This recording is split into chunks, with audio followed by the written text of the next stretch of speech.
Itu mana?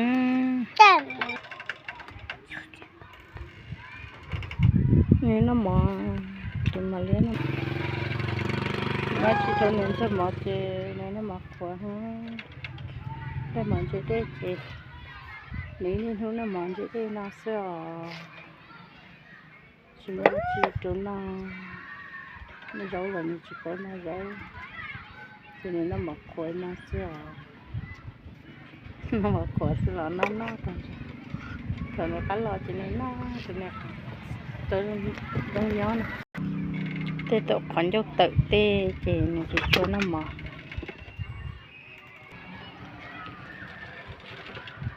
rồi phải rong nè nó rong chỉ cho mà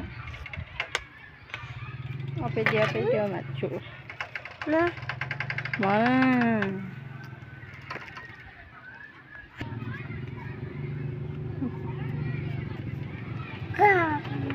đó là rồi phải này banyak nama.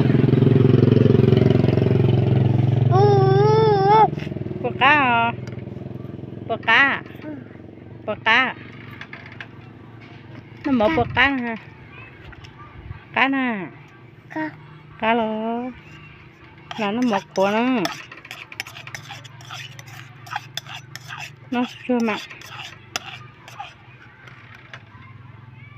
Hay giống nó xứ.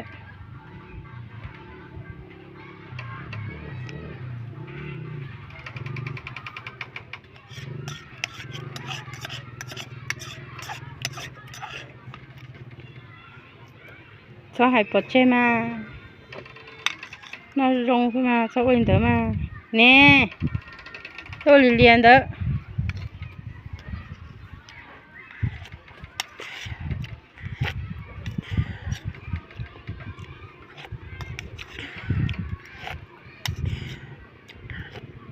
cá hằng luôn cá nè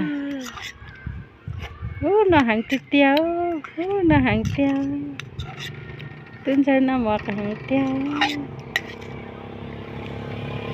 hay nên đâu nè hay nên đâu một con dốc cũng cô nè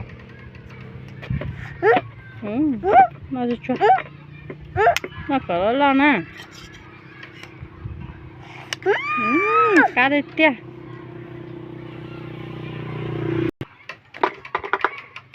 cho tiếp bỏ tỏi hết lên chùa mà